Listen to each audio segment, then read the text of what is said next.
नमस्कार दोस्तों, पिछले 70 सालों में ईस्ट एशिया में सबसे तेज ग्रो करने वाली डेवलप्ड इकोनॉमीज को एशियन टाइगर्स करके पुकारा जाता है। द 4 एशियन टाइगर्स ये है सिंगापुर, ताइवान, हांगकांग और साउथ कोरिया। इनमें से साउथ कोरिया बड़ा खास है क्योंकि ये देश ना सिर्फ एक इकोनॉमिकली डेवलप्ड देश है बल्कि आज के दिन एक कल्चरल सुपर पावर भी बन गया है। साउथ कोरियन गाना गैंगनम स्टाइल यूट्यूब पर पहला वीडियो जिसने 1 बिलियन व्यूज क्रॉस किए। स्क्विड गेम्स एक साउथ कोरियन टीवी शो जो दुनिया का one of the most watch TV show बना। यूट्यूब के सबसे फेमस यूट्यूबर मिस्टर बीस्ट का सबसे पॉपुलर वीडियो भी स्क्विड गेम पर है। इसके अलावा साउथ कोरियन बैंड्स जैसे कि बीटीएस और ब्लैक पिंक दुनिया भर में फेमस हो रहे हैं। के ड्रामास की पॉपुलैरिटी बढ़ रही है और साउथ कोरियन फिल्में जैसे कि ओल्ड बॉय और पैरासाइट दुनिया भर में अवार्ड्स जीत रही हैं। पैरासाइट तो इनफैक्ट इतिहास की पहली नॉन इंग्लिश फिल्म भी बनी बेस्ट फिल्म का ऑस्कर जीतने वाली। Parasite.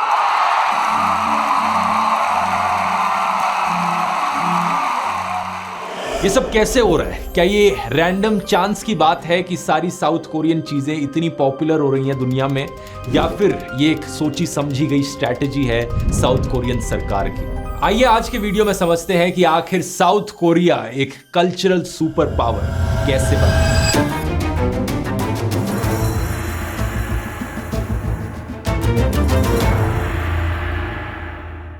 अपनी कहानी की शुरुआत करते हैं 15 अगस्त साल 1945 से, वो दिन जिस दिन जापान ऑफिशियली सरेंडर कर देता है और वर्ल्ड वॉर 2 खत्म होती है। जर्मनी, इटली और जापान के देशों को एक बड़ी हार का सामना करना पड़ता है, लेकिन कोरिया का देश जो जापानीज रूल के अंडर रहा था उन्हें अपनी आजादी मिलती है। यही कारण कि 15 अगस्त को नेशनल लिबरेशन डे मनाया जाता है साउथ कोरिया में, लेकिन ना सिर्फ साउथ कोरिया में बल्कि नॉर्थ कोरिया में भी, क्योंकि उस जमाने में नॉर्थ कोरिया साउथ कोरिया 2 अलग अलग देश नहीं थे बल्कि एक ही देश था, कोरिया नाम से। ये सिर्फ सेकेंड वर्ल्ड वॉर खत्म होने के बाद ही था कि सोवियत यूनियन और अमेरिका ने डिसाइड किया कि वो कोरिया के देश को 2 हिस्सों में बांट देंगे। एक सदर्न कोरिया जो यूएस के कमांड के अंडर रहेगा और एक नॉर्दर्न कोरिया जो सोवियत कमांड में रहेगा। प्लान ये था कि इन दोनों कोरियाज को 5 साल के लिए ट्रस्टीशिप के अंडर रखा जाएगा, जहां पर कोरिया के प्रोग्रेस को मेजर किया जाएगा और ये डिसाइड किया जाएगा कि इनका फ्यूचर क्या हो।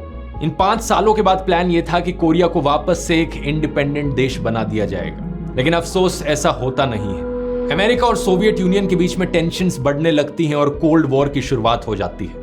1948 में यूनाइटेड नेशंस सुपरवाइज्ड इलेक्शंस करवाने की कोशिश करी जाती है नॉर्थ कोरिया में, लेकिन ये पॉसिबल हो नहीं पाता।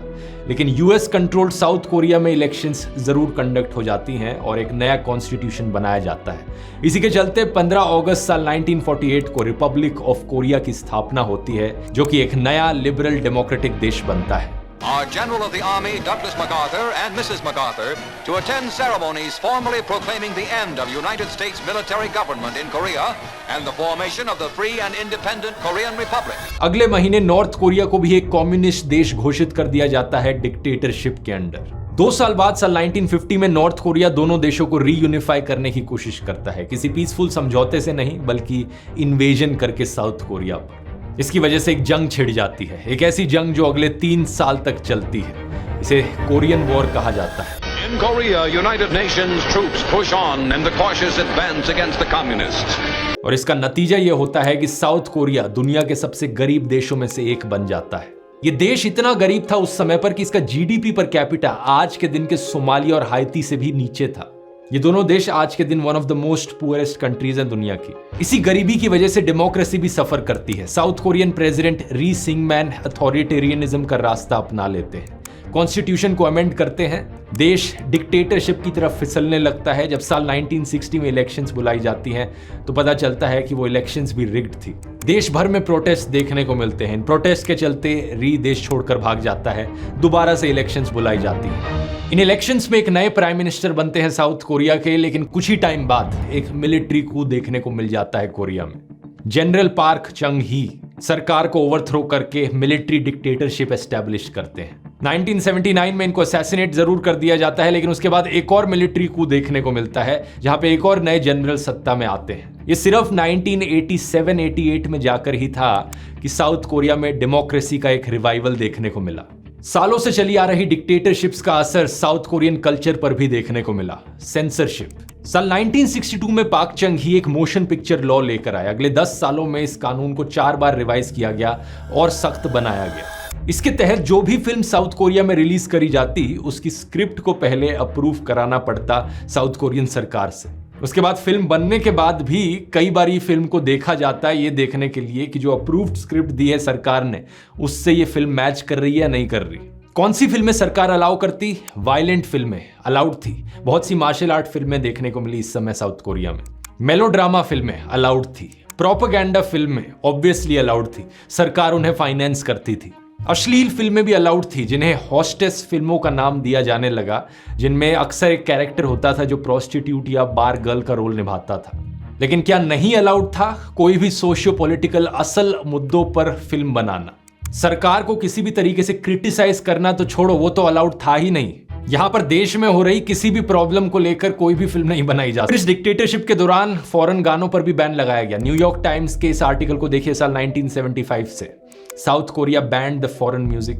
साउथ कोरिया ने हर उस फॉरेन गाने पर बैन लगाया जिसमें मॉरल स्टैंडर्ड नहीं देखने को मिलता था। 2 लंबी ब्लैक लिस्ट इशू करी गई जिसमें 260 से ज्यादा गाने थे। प्रोटेस्ट सॉन्ग्स, रॉक सॉन्ग्स, फोक गाने। बॉब डिलन का legendary song blowing in the wind भी बैन किया गया साउथ कोरिया में। ये सिर्फ 1990s में जाकर ही था कि जब डेमोक्रेसी वापस आई तो चीजें धीरे धीरे बदलने लगी। साल 1993 की हॉलीवुड फिल्म जुरासिक पार्क बड़ी पॉपुलर हुई दुनिया भर में और बहुत पैसा कमाया उसने बॉक्स ऑफिस पर। साउथ कोरिया के जो presidential advisory board on science and technology थे, उन्होंने एक रिपोर्ट सबमिट करी साउथ कोरियन प्रेसिडेंट को ये मेंशन करते हुए कि ये देखो, इस एक हॉलीवुड फिल्म ने इतना रेवेन्यू कमाया है जितना 1.5 मिलियन Hyundai की गाड़ियां बेचकर मिलता। इसके बाद इनकी सरकार को लगा कि हमें मीडिया प्रोडक्शन को स्ट्रैटेजिक इंडस्ट्री के तौर पर प्रमोट करना चाहिए अपने देश में। इसी साल एक कोरियन फिल्म स्योप्योंजे रिलीज हुई कोरियन सिनेमा पर। ज्यादा लोगों को उम्मीद नहीं थी इस फिल्म से, क्योंकि इस पॉइंट ऑफ टाइम पर सिर्फ हॉलीवुड फिल्में हिट होती थी साउथ कोरियन बॉक्स ऑफिस पर। लेकिन ये film traditional folk musical storytelling पर बेस्ड थी और लोगों को कोरिया में ये फिल्म इतनी पसंद आई कि ये पहली कोरियन फिल्म बन गई 1 मिलियन से ज्यादा टिकट्स सेल करने वाली, सिर्फ साउथ कोरिया की राजधानी सोल के शहर में। अब कोरियन सरकार को एहसास होने लगा कि इस मीडिया इंडस्ट्री में बहुत पोटेंशियल है। उन्हें आइडिया आया क्यों ना हम कोरियन कल्चर को एक ग्लोबल एक्सपोर्ट बना दें, और यहां पर सरकार ने एक बड़ा प्रोएक्टिव रोल निभाया। यहां थोड़ी कोरियन इकोनॉमी की भी बात करनी जरूरी है कि कोरियन सरकार इतना एक्सपोर्ट्स पर क्यों फोकस कर रही थी। 1962 और 1989 के बीच में कोरिया का जो नॉमिनल जीडीपी पर कैपिटा था वो 50 गुना बढ़ चुका था। 1962 में $104 से लेकर 1989 में $5,438 तक पहुंच चुका था। जनरल पार्क ने कई प्राइवेट बैंकों को नेशनलाइज किया था देश में। डिक्टेटरशिप के चलते पाक का कंट्रोल ऑलमोस्ट हर चीज पर था। इंटरेस्ट रेट क्या होगा देश में, टैक्स बेनिफिट किसे मिलेंगे, फॉरेन एक्सचेंज एलोकेशन कैसे होगी और लाइसेंसेस कैसे दिए जाएंगे, इंपोर्ट एक्सपोर्ट के लाइसेंसेस, ये सब पाक के कंट्रोल में थे।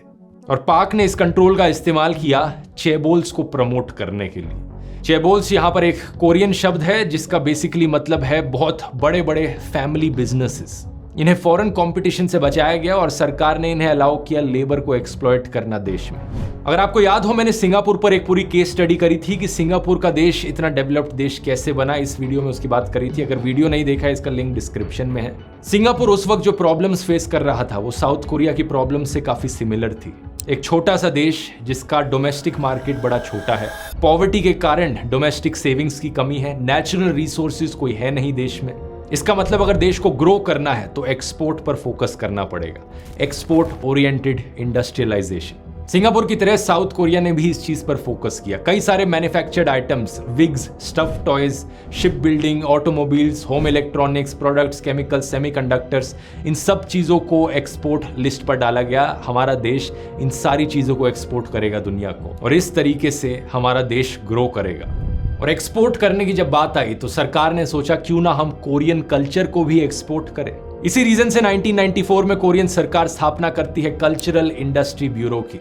पुराने घिसे पिटे मोशन पिक्चर लॉ को हटाकर अब एक नया फिल्म प्रमोशन लॉ लाया जाता है 1996 में। पिछले लॉ में लिखा था कि ऐसी फिल्में नहीं बन सकती, वैसी फिल्में नहीं बन सकती, इस पर सेंसर, उस पर सेंसर। अब कहा गया जो बनाना है बनाओ। देश के सभी फिल्म मेकर्स और आर्टिस्ट अपनी फुल क्रिएटिविटी से काम करो। इसी बीच सरकार को एक मीडिया पॉलिसी रिपोर्ट सबमिट करी जाती है जिसमें कंसर्न उठाया जाता है कि लेकिन हम कोरियन लोग उन बड़ी बड़ी मल्टीनेशनल फॉरेन कंपनियों के साथ कैसे compete करेंगे। तो देखते ही देखते सैमसंग, Hyundai और डेवू जैसी चेबोल्स जो हैं वो मीडिया सेक्टर में भी एक्सपैंड करने लग जाती हैं। Literally domestic film production, foreign film import, distribution, exhibition, ये सारे काम ये कंपनीज करने लग जाती हैं। इन कंपनीज के पास पैसे की कमी तो थी नहीं, तो पहली बार प्रॉपर तरीके से फिल्म प्रोडक्शन करी जा सकी। ऑडियंस के टेस्ट पर मार्केट रिसर्च करी गई।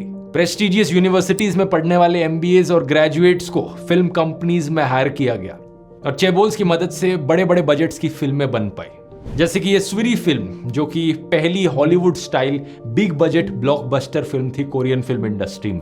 इस मेलोड्रामेटिक एक्शन फिल्म ने हॉलीवुड स्टोरी टेलिंग का इस्तेमाल किया, लेकिन जो कंटेंट था वो स्ट्रिक्टली कोरियन था। इसे एक्चुअली में सैमसंग के द्वारा प्रोड्यूस किया गया था 2.4 बिलियन वॉन के बजट पर। और जिस साल ये रिलीज हुई, इसे टाइटैनिक ब्लॉकबस्टर फिल्म से भी ज्यादा लोग देखने आए साउथ कोरिया में। यह अपने समय की कोरिया की हाईएस्ट एवर ग्रॉसिंग फिल्म बन गई। इसके बाद से अब कोरियंस को भी इंटरेस्ट आने लगा अपनी लोकल फिल्में देखने में। फिल्म प्रोडक्शन कंपनीज को इनकरेज किया जाने लगा कि अब कोरिया के बाहर भी अपनी फिल्में दिखाओ। लेकिन 1997 में एक भयानक फाइनेंशियल क्राइसिस आ जाती है।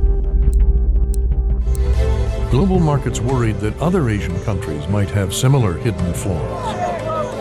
The Asian financial crisis. 3 देशों पर सबसे बुरा असर देखने को मिला, थाईलैंड, इंडोनेशिया और साउथ कोरिया। IMF को मदद करनी पड़ी इन देशों की, लेकिन IMF ने कुछ कंडीशंस रखी अपनी। साउथ कोरिया की इस इकोनॉमिक क्राइसिस के पीछे चेबोल्स और क्रॉनी कैपिटलिज्म को जिम्मेदार ठहराया गया। ढेर सारी इलीगल इनसाइडर ट्रेडिंग देखने को मिली थी, टैक्स इवेजन हुआ, इनडायरेक्ट क्रॉस ओनरशिप्स देखने को मिली। इंटरनेशनल मॉनेटरी फंड ने साउथ कोरियन सरकार को कहा कि अगर मदद चाहिए हमारी तो ये जो रायता फैला रखा है इसे साफ करो।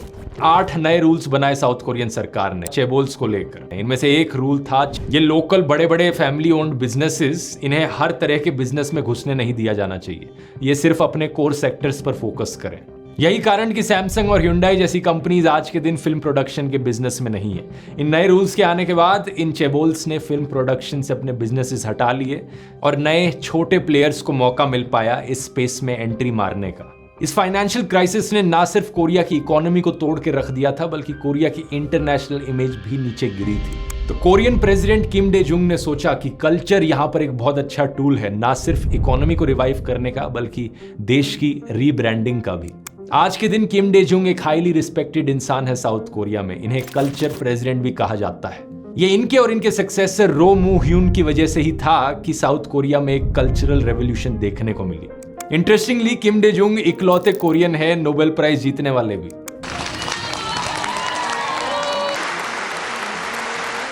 तो ऐसे क्या कदम उठाए इन्होंने बदलाव के लिए? पहला, पैसों की एलोकेशन। सन 1999 में किम ने basic laws for the cultural industry promotion project की स्थापना करी। $148.5 मिलियन इस प्रोजेक्ट के लिए रखे गए। मिनिस्ट्री ऑफ कल्चर के अंदर एक स्पेसिफिक डिपार्टमेंट बनाया गया कोरियन पॉप म्यूजिक के लिए। दूसरा, इंफ्रास्ट्रक्चर की डेवलपमेंट, $multi-million कॉन्सर्ट ऑडिटोरियम्स बनाए गए। देश भर की यूनिवर्सिटीज में कल्चर इंडस्ट्री डिपार्टमेंट्स बनाए गए।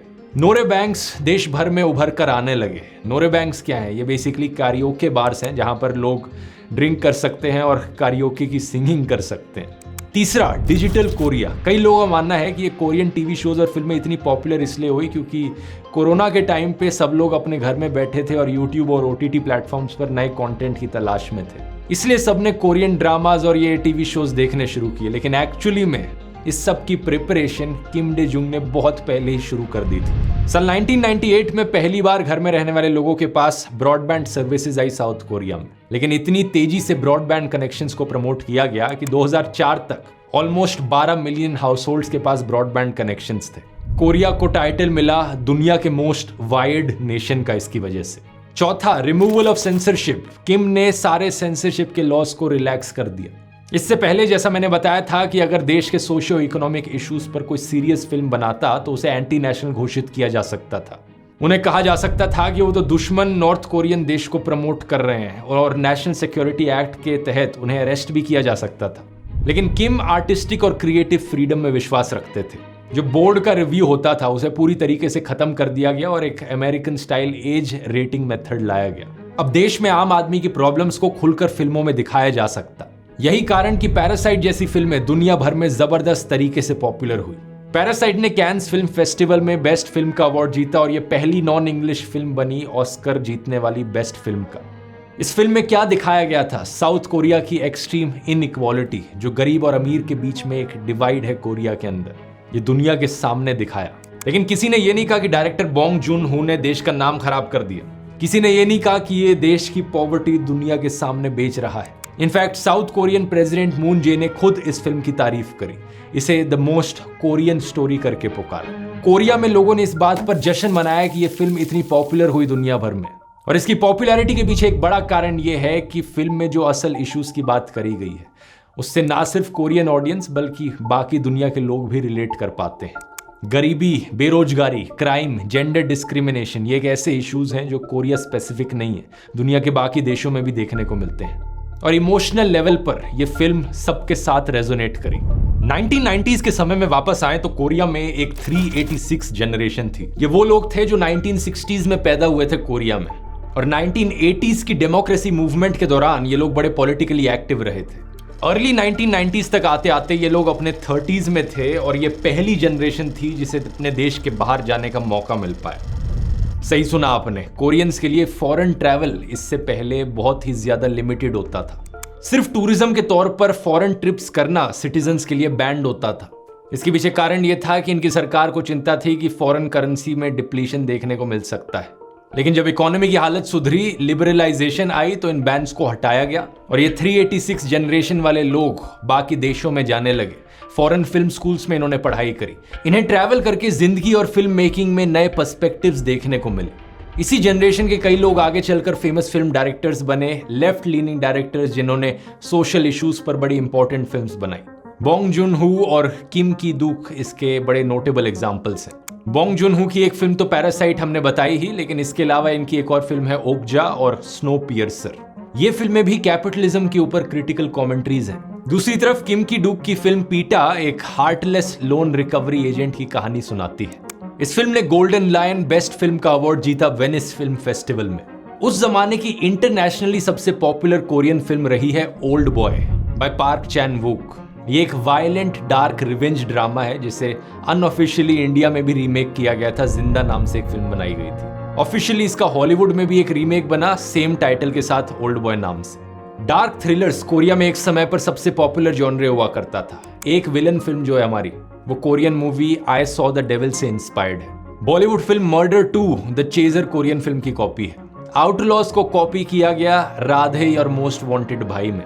अब कोरियन फिल्म इंडस्ट्री यहाँ पर ये नहीं चाहती थी कि पूरी इंडस्ट्री को स्टीरियोटाइप कर दिया जाए कि ये तो सिर्फ डार्क थ्रिलर फिल्में बनाते हैं। तो कोरियन सिनेमा की तरफ से कई रोमांटिक और कॉमेडी ब्लॉकबस्टर्स भी आई, जैसे कि इल मारे 2000 में रिलीज हुई फिल्म जो कि पहली कोरियन फिल्म बनी जिसे हॉलीवुड में रीमेक किया गया द लेक हाउस नाम से। ड्रामा की बात करी जाए तो सबसे पहली कोरियन ड्रामा जो सक्सेसफुल रही थी वो थी व्हाट इज लव। ये पहला टीवी शो था जो चाइना में भी ऑफिशियली एक्सपोर्ट किया गया था और चाइना सेंट्रल टेलीविजन पर भी दिखाई गई साल 1997 में। कई लोग मानते हैं कि यह पहला साइन था हालियू का। हालियू शब्द का मतलब है द कोरियन वेव। इसके बाद आने वाले दशकों में कोरियन वेव पूरी दुनिया में फैली। हालियू अब नेक्स्ट लेवल पर पहुंच चुका था। Hallyu, also known as The Korean wave. K-wave. The Korean wave. Korean drama wave की पीक आई जब स्क्विड गेम्स दुनिया का सबसे ज्यादा देखे जाने वाला वेब शो बन गया नेटफ्लिक्स पर। अब एक सवाल यहां पर यह भी उठता है कि कोरियन ड्रामाज में ऐसी क्या खास बात है कि ये इतने एडिक्टिव और पॉपुलर है। सबसे मेन कारण यहां पर बताया जाता है इमोशनल रियलिज्म। इमोशनल पर्सपेक्टिव से देखा जाए तो जो कहानी दिखाई जा रही है वो बहुत रियलिस्टिक होती है। दूसरा, जो कहानियां इनमें दिखाई जाती हैं वो अलग अलग बैकग्राउंड के लोगों की दिखाई जाती हैं, चाहे वो रॉयल सीक्रेट एजेंट में हिस्टोरिकल कोरिया दिखाया जा रहा हो या फिर हश में जर्नलिज्म की दुनिया दिखाई जा रही हो या फिर tail of the nine tailed में एक फोकलोर फैंटेसी ही क्यों ना दिखाई जा रही। तीसरा, जो के ड्रामाज होते हैं वो विजुअली बहुत अपीलिंग होते हैं। और चौथा, इनके राइटर्स बहुत क्रिएटिव होते हैं एंगेजिंग स्टोरी लाइन्स बनाने में। एक इंटरेस्टिंग फैक्ट यहाँ पर 94.6% के ड्रामा के जो स्क्रीन राइटर्स हैं वो औरतें हैं एक्चुअली में। ये एस्टिमेट किया है कोरियन ब्रॉडकास्ट राइटर्स यूनियन ने। गानों पर आए तो जापानीज कंटेंट को एक्चुअली में साउथ कोरिया में बैन किया गया था as a part of decolonization process. लेकिन किम जापान और साउथ कोरिया के रिलेशंस को सही राह पर लेकर गए जब इन्होंने इस बैन को हटाया। इसके बाद से Japanese pop songs South Korea में एंटर किए जिन्हें जे पॉप बुलाया जाता है। HOT one of the first generation Korean boys band था। इनकी 1996 की debut album we hate all kinds of violence ने 1.5 मिलियन कॉपीज बेची।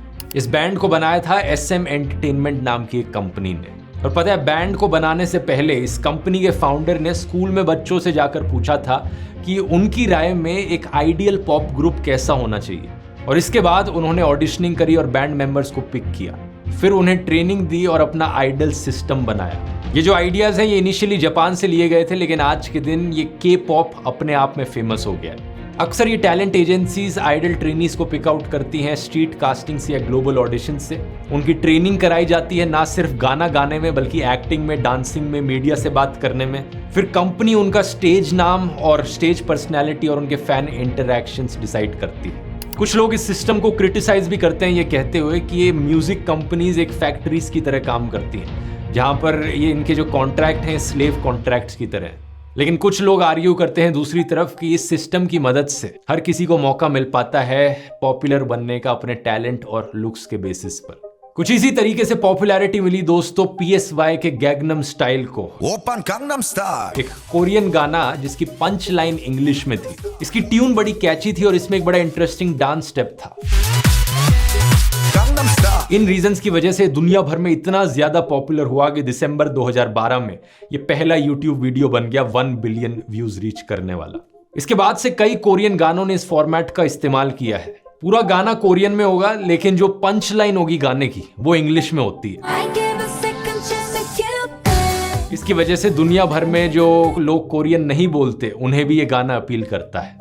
आज के दिन हमें BTS और ब्लैकपिंक जैसे बैंड्स दिखते हैं। एक 7 लड़कों का बना है BTS का बैंड जो व्हाइट हाउस तक पहुंच गया और अमेरिकन प्रेसिडेंट जो बाइडेन से भी मिल लिया। यूनाइटेड नेशंस की जनरल असेंबली में भी इन्होंने परफॉर्म किया और इनका डायनामाइट सॉन्ग पहला K-पॉप सॉन्ग बना स्पॉटिफाई पर 1 बिलियन स्ट्रीम्स रीच करने वाला। जो BTS के फैंस थे वो अपने आप को BTS आर्मी करके बुलाते हैं। ये अक्सर आपने ट्विटर पर कई बार ट्रेंड करता हुआ देखा होगा। और ब्लैकपिंक जो 4 लड़कियों का बैंड है वो भी बेहद तरीके से पॉपुलर हुआ। उसके फैंस अपने आप को ब्लिंक आर्मी करके पुकारते हैं। इन सब चीजों की वजह से कोरियन सॉफ्ट पावर को एक बहुत बड़ा बूस्ट मिला।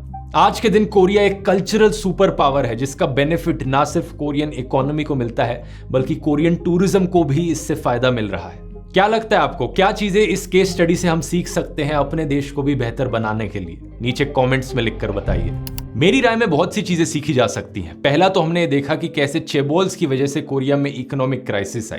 तो क्रॉनिक कैपिटलिज्म, मोनोपोलीज और वेल्थ कॉन्सेंट्रेशन किसी भी देश के लिए एक अच्छी चीज नहीं होती। कुछ मित्रों के हाथ में कोयला, बिजली, पोर्ट, एयरपोर्ट, गैस सब चला जाए और बाकी लोग मुफ्त का अनाज लेने में मजबूर हो जाएं, ये अच्छा नहीं होता देश के लिए। और काफी हद तक ऐसी मोनोपोलीज हम कहीं ना कहीं इंडियन सिनेमा में भी देख रहे हैं। कुछ गिने चुने बड़े बड़े प्रोडक्शन हाउसेज हैं, अगर आप उनके जरिए अपनी फिल्म को प्रोड्यूस नहीं करवाओगे तो खुद से बहुत मुश्किल है किसी भी सिनेमा हॉल में अपनी मूवी को चलवाना। दूसरा, सेंसरशिप अच्छी चीज नहीं होती। इसके पीछे कारण यह है कि जब भी कहीं पर सेंसरशिप देखी गई है तो हमेशा पॉजिटिव मैसेज वाली सीरियस आर्टिस्टिक फिल्मों को सेंसर किया जाता है। इंडिया में हम पास्ट में देखें तो किस्सा कुर्सी का, इंडियाज डॉटर, उड़ता पंजाब, ऐसी फिल्मों को सेंसर किया गया। लेकिन एनिमल, ग्रैंड मस्ती जैसी फिल्में सेंसर के पास से हमेशा निकल जाती हैं। इसलिए बेहतर यही है कि कोई भी सेंसरशिप ना हो। तीसरा, यहां पर सरकार को बीच में आकर इंटरफेयर करने की जरूरत है जिससे कि चीजें सुधर पाए। मैंने चाइना की केस स्टडी में बताया था कि कैसे डेंग जाओपिंग ने एक बड़ा मेजर रोल निभाया था। सिंगापुर की केस स्टडी में बताया था कि कैसे ली कुआन यू ने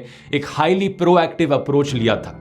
और कोरिया के केस में भी हमने देखा कि कैसे किम डे जुंग जैसे लीडर्स ने कोरियन वेव में एक बड़ा रोल निभाया था। हमारे देश में बहुत सी ऐसी स्टेट्स हैं जिनकी पॉपुलेशन या साइज साउथ कोरिया से बड़ा है। उनकी अपनी लैंग्वेज है, उनका अपना डिस्टिंक्ट कल्चर है। तो अगर साउथ कोरिया में हम के वेव देख सकते हैं तो अपने देश में कुमाऊनी वेव, कश्मीरी वेव क्यों नहीं देख सकते? गुजराती सिनेमा, हरियाणवी सिनेमा को एक ग्लोबल एक्सपोर्ट क्यों नहीं बनाया जा सकता? क्यों नहीं मणिपुर के रॉक बैंड्स दुनिया भर में पॉपुलर हो सकते? ये खुद बाय चांस होने लग जाए ये बहुत मुश्किल है। सरकार को यहाँ पर पॉजिटिव इंटरवेंशन करने की जरूरत है। हरियाणवी सिनेमा का ही एग्जांपल ले लो। ये साल 1980s के अराउंड शुरू हुआ था, लेकिन अभी तक कोई ज्यादा उभर कर नहीं आया है देश में। हरियाणा में जितने भी सिनेमा हॉल्स हैं वो अपने स्लॉट्स बड़ी बड़ी बिग बजट बॉलीवुड फिल्मों को देते हैं और हरियाणवी लोकल फिल्मों को स्ट्रगल करना पड़ता है कि उन्हें सिनेमा हॉल में एक स्क्रीन भी मिल जाए। तो इसलिए फिल्म प्रोड्यूसर्स भी पैसे नहीं इन्वेस्ट करना चाहते इन लोकल इंडस्ट्रीज में। शायद इसका एक सोल्यूशन हो सकता है कि स्टेट गवर्नमेंट्स सिनेमा हॉल्स में कुछ स्लॉट्स को रिजर्व करें उस स्टेट की रीजनल फिल्मों के लिए, या फिर सरकार की तरफ से मिनी सिनेमा हॉल्स को प्रमोट किया जाए, या सरकार ओपन ऑडिशंस कंडक्ट करे एक्टर्स और सिंगर्स के और 25 से 30 लोकल फिल्मों को प्रोड्यूस करने का बजट दे। साउथ कोरिया की स्ट्रैटेजी से बहुत सारी चीजें सीखी जा सकती है और यहां मैं सारी स्टेट गवर्नमेंट से कहना चाहूंगा, चाहे किसी भी पॉलिटिकल पार्टी की हो, अपनी तरफ से जरा कुछ प्रोएक्टिव स्टेप्स लेकर तो देखो। केस स्टडी देख सकते हैं यहां क्लिक करके। ये वीडियो भी आपको बहुत पसंद आएगा क्योंकि इसमें मैंने समझाया कि कैसे सिंगापुर एशिया का नंबर 1 डेवलप्ड देश बना। क्लिक करके देख सकते हैं। बहुत बहुत धन्यवाद।